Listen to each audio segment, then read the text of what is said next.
Hello, career competitor. This is Steve Meller, as always, here to share with you some powerful conversation and some significant insights into what it means to optimize your career in pursuit of your optimal self. I am excited to be introducing our guest here shortly.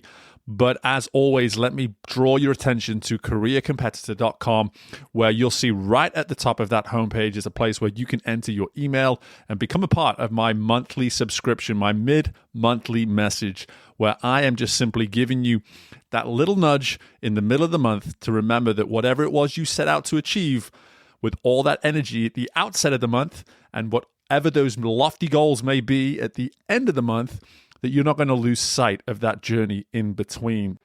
Become a part of my community today. Head to careercompetitor.com, enter your email, and look forward to my next mid-monthly message. Now, let's get right into the show.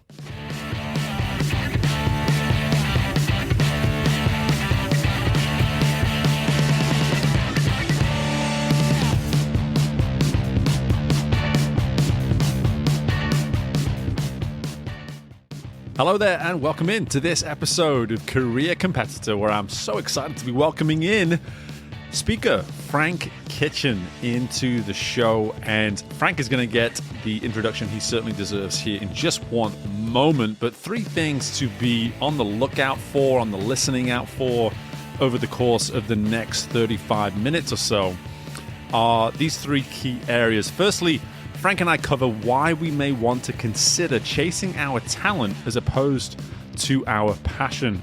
Secondly, Frank provides the importance of not concerning yourself with what others think when pursuing your potential. And finally, we cover why the people you surround yourself with need to influence the competitor within you. So these three things and much more within this great conversation with Frank Kitchen, and I hope you all enjoy. Okay, our career competitor today is a motivational speaker and author who is accustomed to working with organizations that want to fire up the performance of their teams. Having spent 2 decades in one industry, inspiring and educating hundreds upon thousands of people, our guest shifted career paths to chart their own course to where they find themselves today as a CSP award-winning speaker.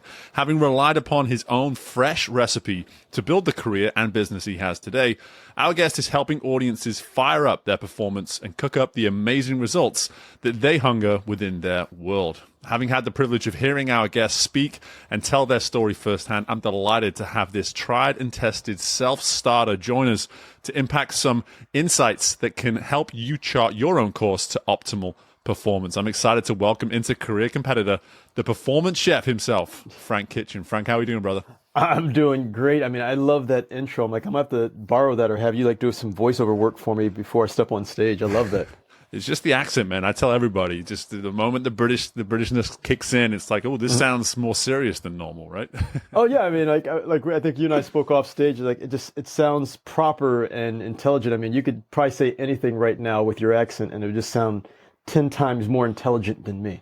I was going to say, my wife tells me this all the time, you're convincing audiences everywhere that you're so much smarter than you actually are, But hey, I just keep that one to myself. But brother, listen, I'm just excited to be doing this. It's been, we've been waiting for this for a little while. I've had this on the calendar for a little bit, and just been such a fan of yours from the moment we met in New Orleans a few months ago. And I would love to start there. As I mentioned there in the introduction, I got a firsthand example of really your story, and you were willing to go even in a little deeper with us in what was more of an intimate environment about some of the things that you'd gone through. What my first question I can't help but want to ask, because I never asked you this when I saw you there, was when did you first realize in this previous career that where you are right now was in fact the dream, was in fact the vision, was where you wanted to eventually end up? Well, I mean, it's funny. People are like, oh wow, you're so outgoing. And you love speaking, like this is what you've always wanted to go and do. And as I shared on stage I didn't want to be a speaker. I used to book speakers and performers, and it was my students. I was working at a college in Ohio, and my students were the ones who challenged me. They came to me and go, Frank, you challenge us to live our dreams. What are you doing to live yours? And they understood I enjoyed training. I enjoyed getting the best out of people. And they felt the college was too small of a stage for me that I needed to actually go out and expand. So that's probably like one of the first. There's a couple times where my eyes opened with the aha, like, hey, this should be the deal. But the speaking world was opened up to me about 18 years ago by my college students. Mm. And that, for me, and again, I recall that piece, and that this is, I think, something that immediately our audience relates to. It's like, hey, people tell me all the time, hey, you're great at this. Hey, have you considered this? And for every 9, maybe even 99 times that we get told something like that, you know, it's maybe that 100th time when someone tells us that we finally say, hey, okay, I get it. The universe is giving me something here. It's time for me to do something about it. So walk us through a little bit that part of the reality, that part of the realization for you. So the reality is there's another speaker, you should probably bring him on your show. His name is Rob Ferre, and he was showing us a video a few weeks ago, and they're saying we should chase our talent, not our passion. So I had a talent for training and working with people, getting the best out of them, and other people saw it. And one of the aha moments was when my students, they went out to a speaking agency, they got me signed up. They go, hey, we want to work with you. Your students believed in you. So they go, it's a different angle to have the audience say you should be a speaker. And I went and I spoke what I normally did at my job for college. And it sounds funny, but the moment the check got put in my hand, that was an aha moment. Because what I was doing at my college career, when I got this check, I was doing the same thing, but I was only there for a day. And that day's worth of work, that check was 2/3 of what I made in a month.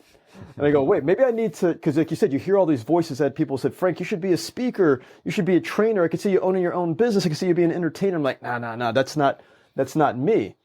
But seeing that little piece of reality going like, oh, wait, I didn't know this was a career field. I didn't know this could be a job or an opportunity. That got me to at least open my eyes now and go like, oh, wait, maybe I should consider it. Because when I went in, I thought this would just be something fun on the side. When I have kids, I'm like, hey, guess what? Dad was a speaker for, a day. Right. I didn't recognize, hey, you know what? If you really put the effort into it, you could turn this into a career. Okay. Chase the talent, not necessarily the passion. That is, I have to assume when you mention that to a room, if this is a direction you ever go, that can sometimes be met with a little bit of eyebrows raised. And this isn't, I've never heard this part before, because again, I'll tell you that from this experience of, we're in the 230, 240 sort of people that have joined this show now. And so many stories, the origin is like, I chase my passion. Yeah. So talk to me a little bit more about that. So I really wish I could think of the speaker. I'll have to probably send it to you afterwards. But so Rob was showing us this TED Talk, and the person was talking about talent. And I'm like, wow, it's like, I really get it now, because I used to be in that whole passion piece too. But I've always had a talent for simplifying, ideas or concepts to people so they could understand it, so they could go and apply and improve the results. And so my talent has always been training, which has led me to a career in retail where I was a store manager and I trained employees. Then I went to college and I had a talent for training. I became in leadership development. Then from there, I went to a point where I did talks and presentations for a zoo, and I was teaching people about, concepts, or I've done some fundraising. So the talent was always the ability to take complex content and make it simplified so people could better understand it, which opened up a passion, which was, hey, I love working with people. I love traveling.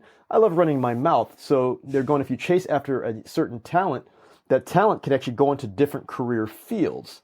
So they say someone who likes finances, they may end up being an accountant. They may be becoming a CPA. They could be a bookkeeper. They could be somebody who just, manages, the financial forecast for someone. The talent is the numbers, but the passion is essentially how do you want to best, exemplify that talent. So for you, I know you do swimming. Okay, so early on, the passion became to actually compete. But then you get to a certain point, it's like, okay, well, my talent's still swimming, but I don't want to compete anymore. I want to go and teach. So now you go and teach it to people. So the talent's still there, but the avenue or the outlet for expressing it, I think that's more the passion piece. Yeah, and this is resonating with me on so many levels, mainly because it's the next part of that story that you actually just kind of identified about myself was where I am today with my business. It was that I went into coaching for swimming, and turns out that the way in which I podcast is quite reminiscent of that of an executive coach. I listen on a deeper level. I ask more powerful questions, and people gave me that feedback for years until I actually did something about it and started the business that I have today. And I think that point that you're making here in terms of talent can go in into so many different fields, into so many different industries. When did you start to, now fast forwarding a little bit to this moment where you've started the business, you are a professional speaker. When did you maybe start to see like, wow, I had no idea that I could have this greater a reach, and maybe even some of the initial industries that just kind of blew you away from a diversifying sense of like, wow, I did not know it could be this grand, if you will. Yeah. So as we're saying, I believe now after hearing us, have this conversation, this is the first time I've really talked in depth about this. Was I believe your talent leads to a passion. So I had the talent for training people and loving to make things better, but I think that passion piece is what keeps you awake at night. So when I started to have people saying not only thank you, but hey, you know what, I stayed in my job because of you. I started this job, this career, this business because of you. I had some people say, hey, you know what, I considered suicide before listening to you. Started to recognize, wow, I was like, okay, wait a second. The passion here is truly for impacting lives. And that started to, really wake up. But then once I had a family, because when you're doing things for yourself, yeah, there's some energy and passion. But when you realize you have other people who are reliant on you, that sparks this new passion. So I've got my wife, Kelly, my son, Elijah, my daughter, Olivia, and recognizing, okay, my talent for speaking and training can allow my wife, she's a homeschool teacher, to be home and be there with the kids, to make sure they're getting the best out of life, to get hands-on learning, to be in the house and watch them take their first footsteps. That passion provides like a certain energy to, really go out. And that's what really got me into this business. And as you said about where can this expand to, when I first started speaking, I was working at a college. So the low-hanging fruit on the tree was, well, okay, let's go talk to other college leadership groups. So I started there working with students.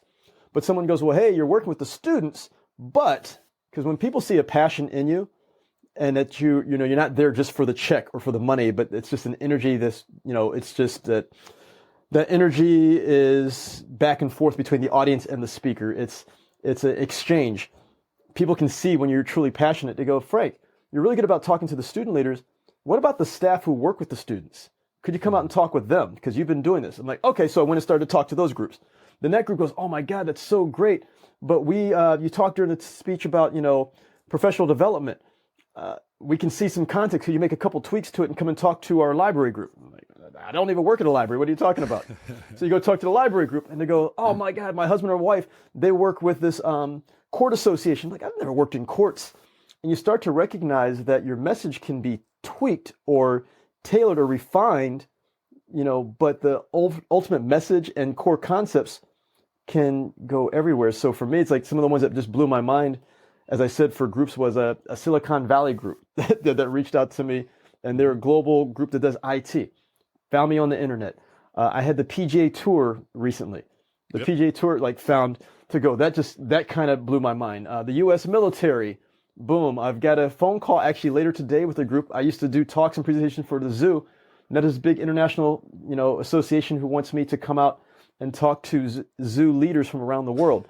Wow. It's like people see your energy, your talent, your passion, and as long as you can truly showcase it to people, that's going to draw people in. If we look very robotic and we're just here just to check a box or we're reciting other people's information, that doesn't attract people over. Once you truly believe, so like I said, my belief is pulling the best out of people. There's no one career field that's tailored to. Everybody wants to be the best at something. So when people can see that energy and the fact that I care, that draws people in. Yep. This is a soundbite, no doubt, for the episode that we're capturing here, because it's something that I one of my favorite things about when I get to these, like, okay, what's the genesis of how you got to where you are today? And you mentioned it yourself that you don't necessarily get into this too much in terms of the talent turning into the passion. And here we are now 15 something minutes into this, and we're kind of in the weeds now with this a little bit, and we're starting to see kind of a path that I want other people to notice and recognize here, that sometimes we want to get to the expansion phase and we want to get there really quick. And you're now in this position where you're privileged to expand and able to do these certain things. But let's rewind all the way to the talent piece here. Mm-hmm. For you to recognize the talent, to get the feedback gives you the passion. And then suddenly now this passion comes across and the energy builds. And now greater opportunities come your way, so you can start to consider expansion. You can consider that growth and those next steps. But it all started just by simply saying, here's my talent and I'm going to actually pursue the talent without necessarily considering where that may take you. Am I hearing that all right? Yeah, you're hearing it right, because I think for many of us, we think about going after a particular career. I'm going to be a doctor, a lawyer. Now we got people who want to be social media influencers, and they're chasing after the career, but it's like, okay, well, do you have a talent for it or a passion for it? The talent is the ability to do it. The passion is the energy and the time and the dedication to go in. And that's the question, I often catch myself asking people. It's like, okay, it's like, you've got a talent for it, but do you have a passion, which means you're willing to stay up late nights and put in the extra effort, make the extra phone call or email? No, it's like, then it's not going to work. And you got other people like, well, I've got the passion for it. It's like, but are you studying to get the talent and the skills required to execute? And like, no, so it's a combination of those two. So like for us, you're a parent, my son's upstairs right now. He's got a passion for trash trucks. Like he knows, he can tell you everything about it. And we said, okay, we don't know if he's going to drive trash trucks, start a trash truck museum, design and build them as an engineer. But now we're going, okay, well, now we need to teach him the talent or the skills to get there, to, be to a point of like, okay, he's watching videos and he's studying like how they get built and the pieces there. So we're like, okay, he's got that passion, he's putting the energy. But now the talent piece is going to be like, okay, well, guess what? You've got to learn how to read, because guess what? Whether it be a driver's license, opening a spot, maybe we're going to teach you some business piece, how to communicate with, in people, directions on how to go and drive. So it's like we have to, build up that talent. So for me as a speaker, I'm on here with you today. I have to constantly study. I got the passion for speaking, but it's like, okay, if I'm really into this professional development, performance improvement, maximizing performance, I need to jump on podcasts with people like yourself and understand, because you're going to share ideas with me. I need to read more books, listen to audiobooks, go show up and watch other speakers, be in tune with what's going on in the news and the media right now. I love sports, watching what's going on with the latest of the sports. I mean, that's the overall concept. So when people are here, it's not just, quote, chase after a career, because I forgot the studies now. I think they said we're going to have at least somewhere between 13 to 15 different careers in our lifetime. Not jobs, careers, because things change so quickly. But as I said, I was talking to my father-in-law, used to be in marketing. If you've got a passion and talent for marketing, guess what? The avenues just change. So he and I were talking. If you're back in the early 1900s and you liked marketing, guess what? You're probably involved with newspaper. But then all of a sudden this thing, radio, came out. Well, they still got the marketing, so they shifted over and learned how to do radio. Then this thing, television, came out. Then they started to go television. Then, internet came out. Then we started to do internet. Now we've got streaming. Those marketing people have moved along the line there because they've got a talent and a passion for it, but just the avenue as far as how to express it. Nobody 20 years ago was like, I'm going to be a social media marketing person. They're like, what is social media? It's just a different outlet. You're a podcast. Before it was a radio show host. Now everybody wants to be a podcaster. That's right. You're still a host. You have the ability to talk and use a spoken word behind a microphone, but just the avenue for expressing that talent and passion have changed. So I always tell people, like, don't really go chase after that career. Chase after that combination of talent and passion. And I know, like you said, we're really going down the rabbit hole today, but I love it. This is a new interview for me, because this is just something that's been inside, but I don't really express it all the time. So you're helping me improve my speeches this summer.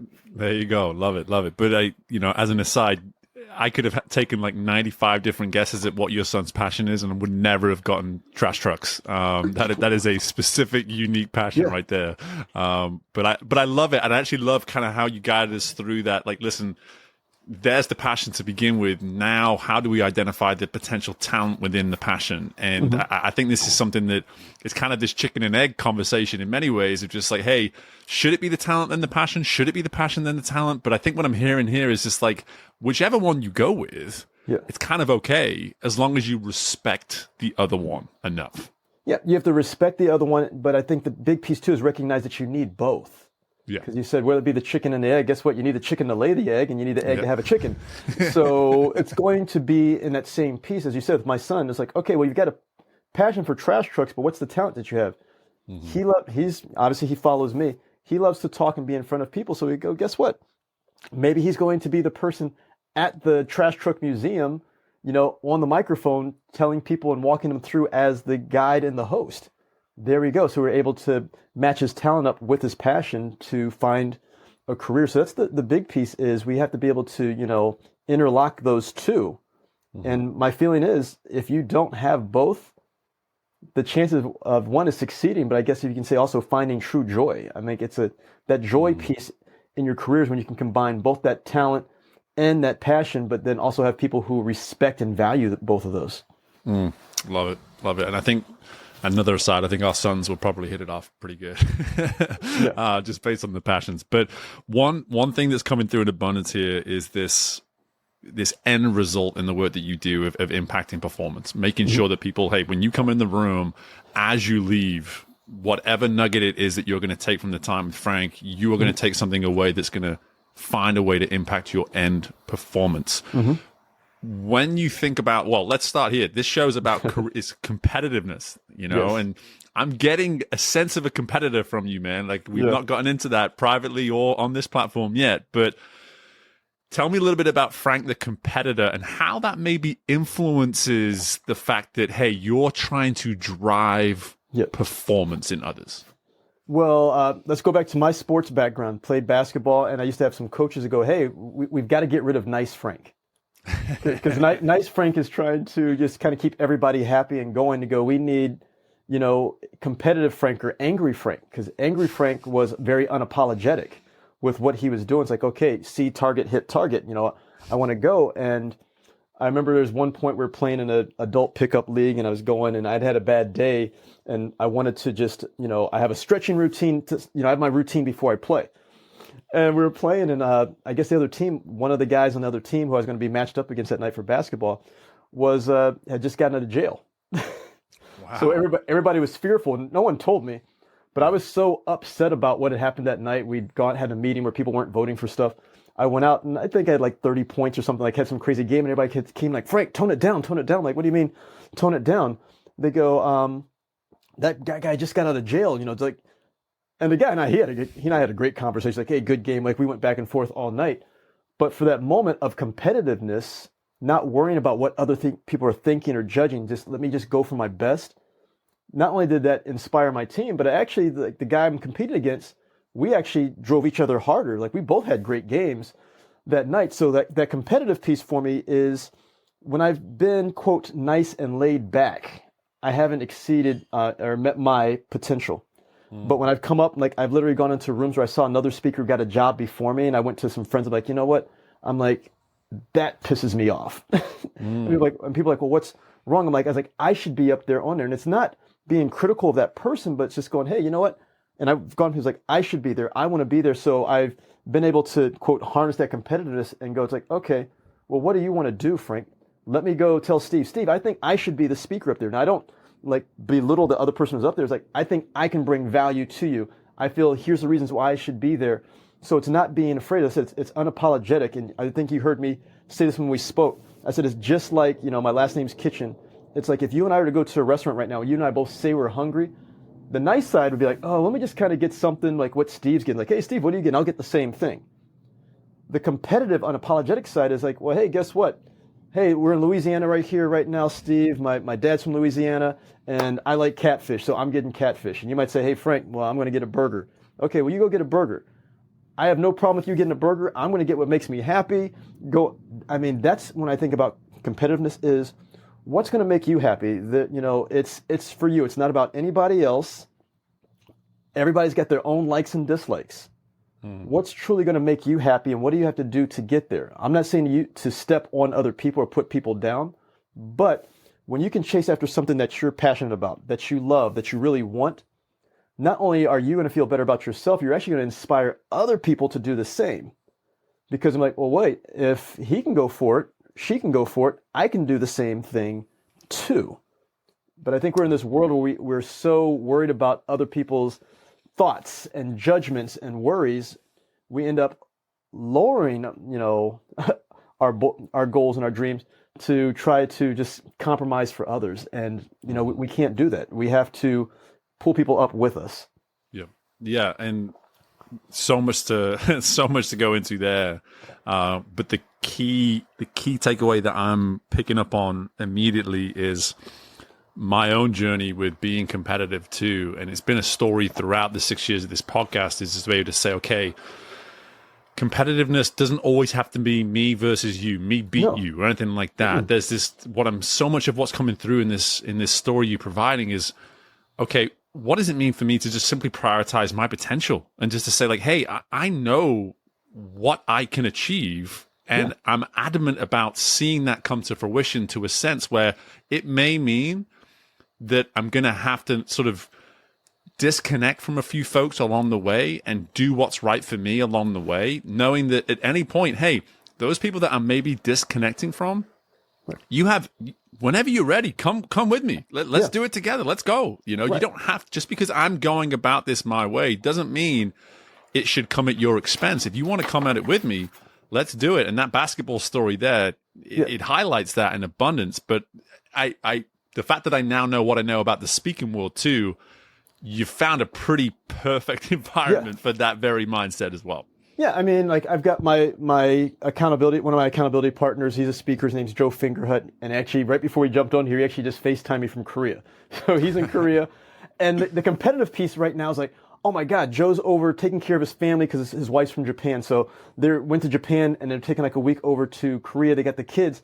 The competitive side of me is going, not jealous of Joe, but it's like, oh wow, Joe's taking care of his business so well that he can travel with his family and go around the world. So my wife, I was showing her the video, we're both talking to Joe, and I was like, we're going to do that too. Not necessarily going to Korea to be like Joe or go to Japan, but we love to travel. So that sparked this competitiveness, like, oh, well, let me go do a great podcast with Steve today. Let me go make that one phone call today. Just, talk to a person who just hired on to be an assistant.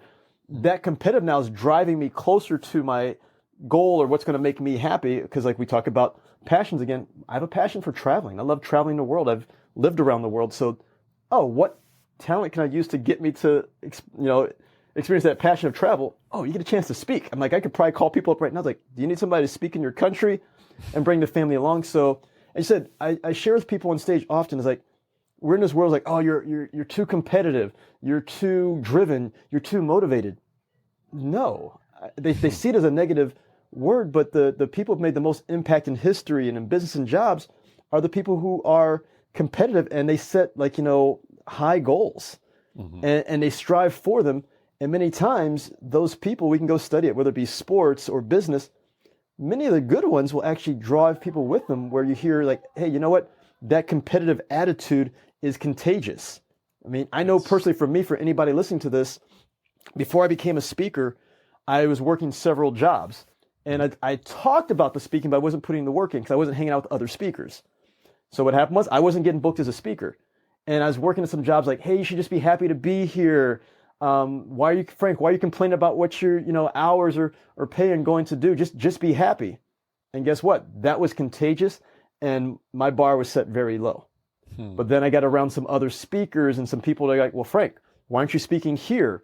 Why aren't you charging this? Have you ever thought about this organization? And I'm like, what? Around some other driven and competitive people. And that's, like you said, you and I talk about the National Speakers Association. So for anybody, try to find that group of people who are competitive and driven just like you. And once I got in there, I mean, it's funny. I've got one person who mentors me, and I told him the first time I went to a mastermind with him, he was talking about his goal for one speaking job was my goal for the quarter. And I'm like, I'm in the wrong spot. But then I recognized, no, I need to hang around people like him. And as I did, it's funny now, he sees me as a colleague. He calls me up probably like once a month to check in on me, to see what's going on. And it's amazing there. I'm like, I'm in the wrong room. And like a few years later, he's calling to ask me for advice also. So, I mean, being competitive is good. Yep. I mean, it's not a bad thing because, life is short.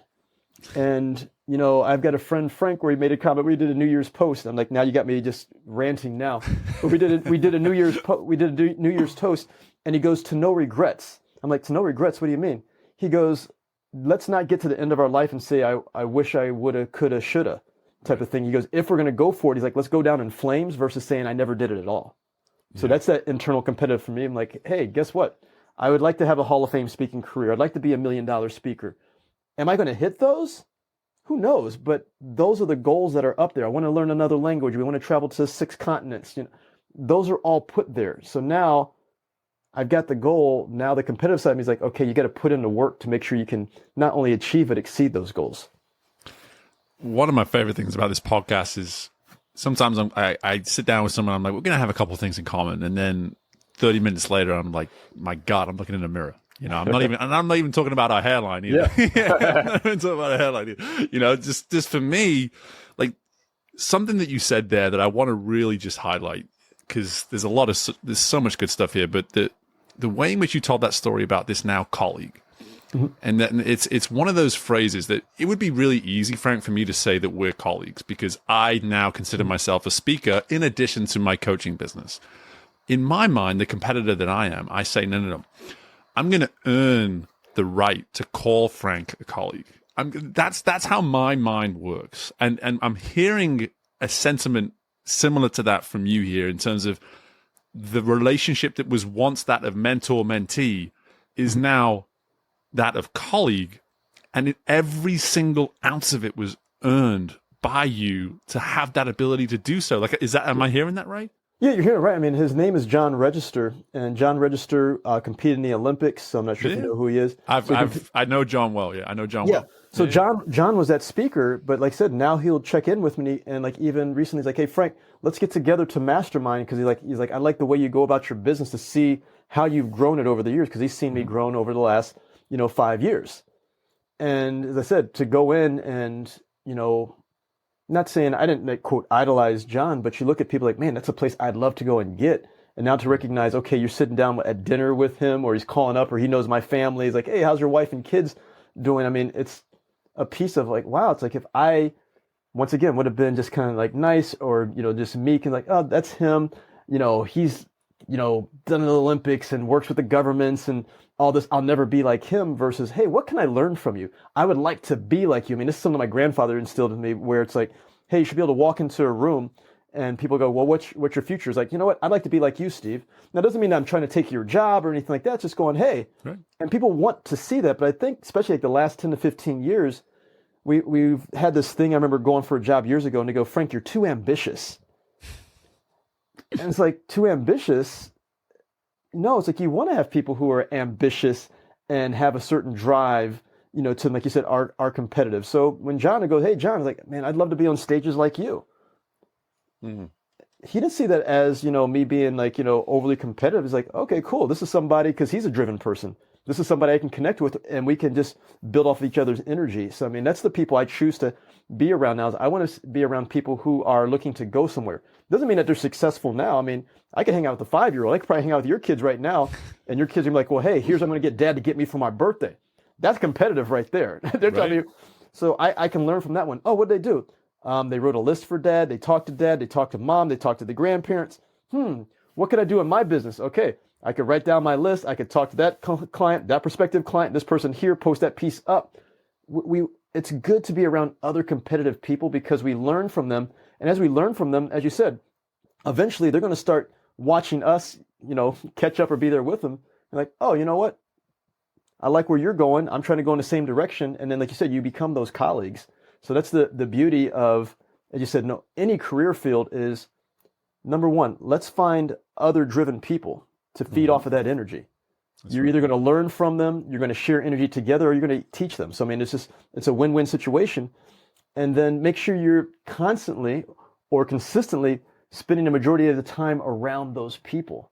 Because if you're around the people who aren't thinking like you, want to go in the same direction, then guess what? Nothing wrong with that. Some people are happy where they are, but you have to figure out, are you around other people who are driven to go somewhere? And that's me. I want to surround myself with other driven people, other competitive people. Yeah, that is a consistent message on this show, is just being around the right people, community. For me, believe it or not, this podcast has become that community for me. I love being this sort of central piece in it, with it being my show, but at the same time, this is a place where I get to welcome people that are going to fire me up, even if nobody listened to this episode, Frank. Yeah. I'm walking away from this chat and I'm like, get out of my way. I'm about to have one heck of a day because of the conversation I had with Frank today. But, something that something that you mentioned there as well about the ambition piece. I can't help it. I can't avoid that insight or that feedback that you got from somebody saying you're too ambitious. For me, ambition is there's a right way of being ambitious and a wrong way, you know. And what I'm hearing from you, I happen to know you're such a family man. You like to do things certain ways in life and prioritize the right things.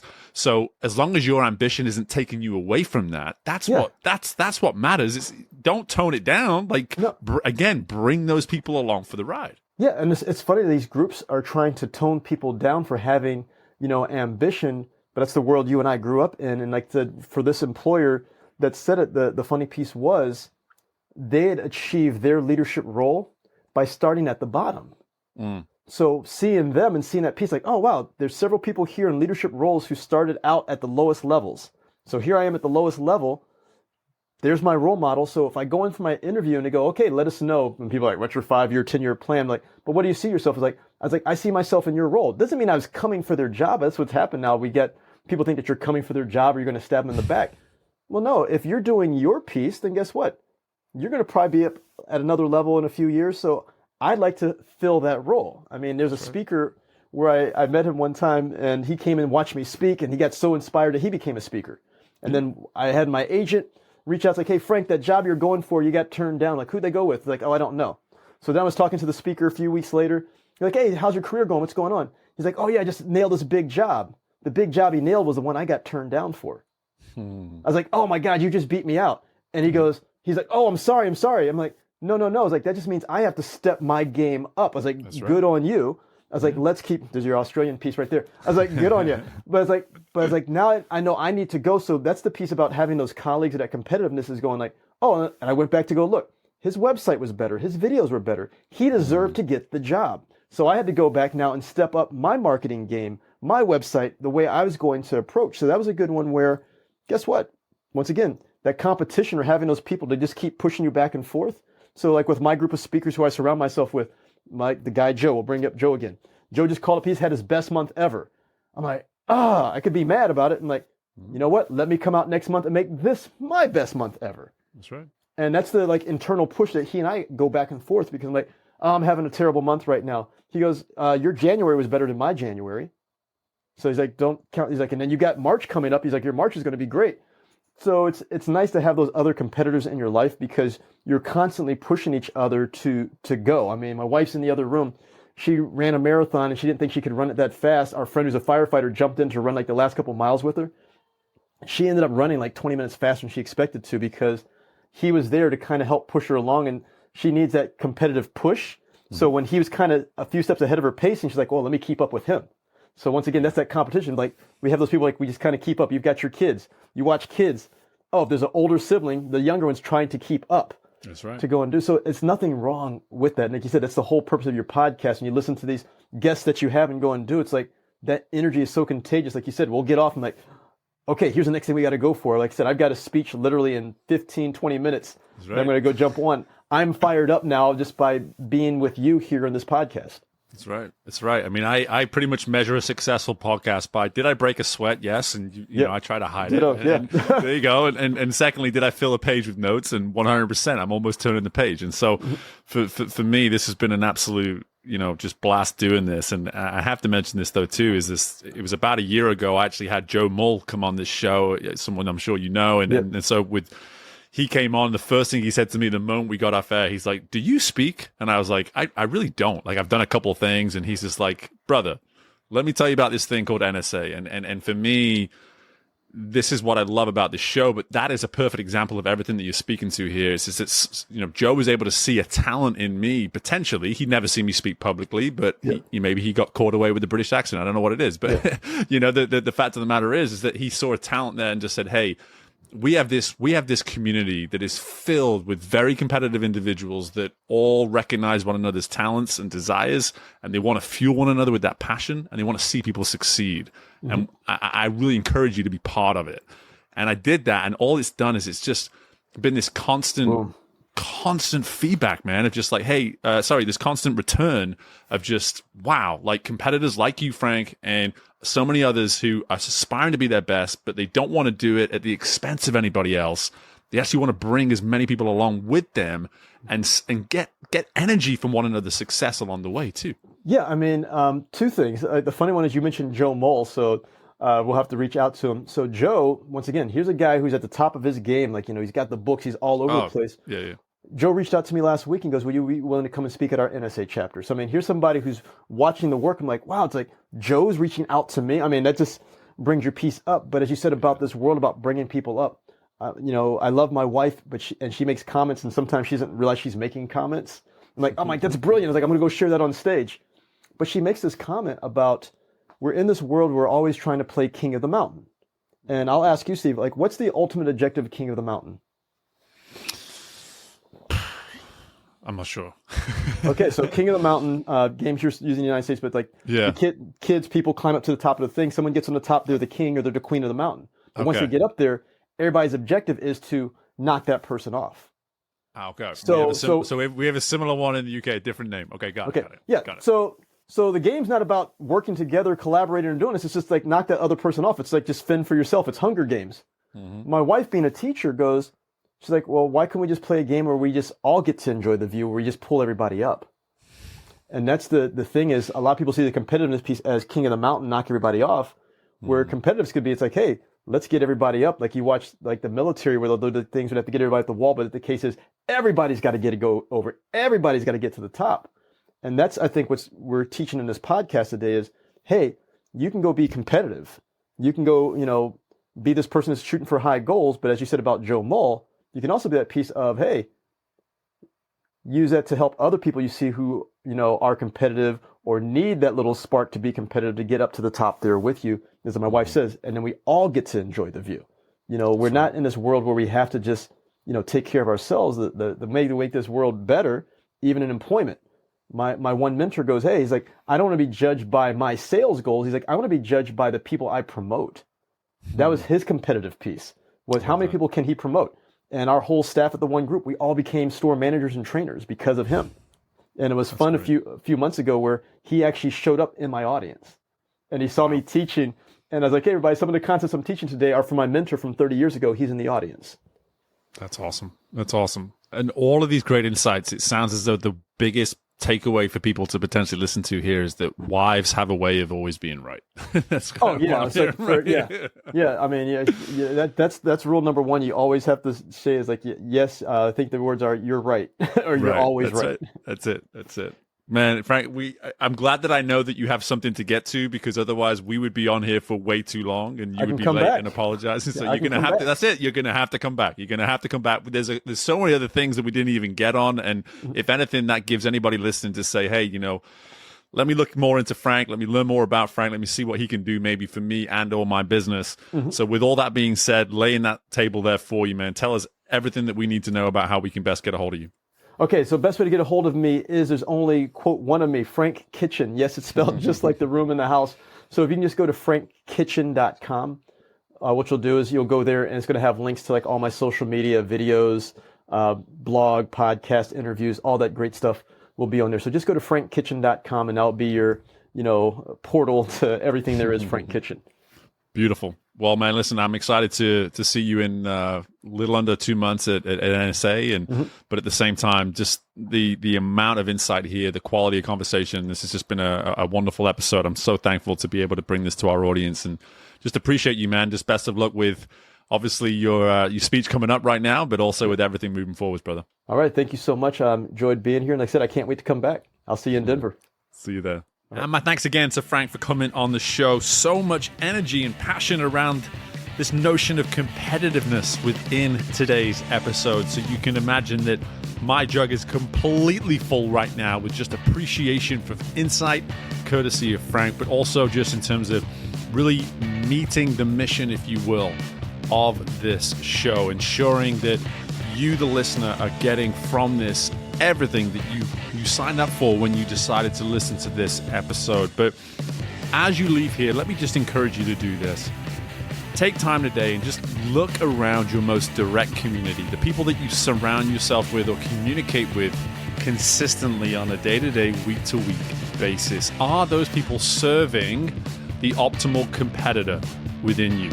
Or are they taking away from that potential version of yourself? This is actually a very straightforward question, but more often than not, the resistance comes in the fact that we don't want to face the reality around the answer to that kind of question. So ask the question, look at your community, and decide for once and for all whether or not the competitor within you is being served or whether in some way they are being refrained from coming out.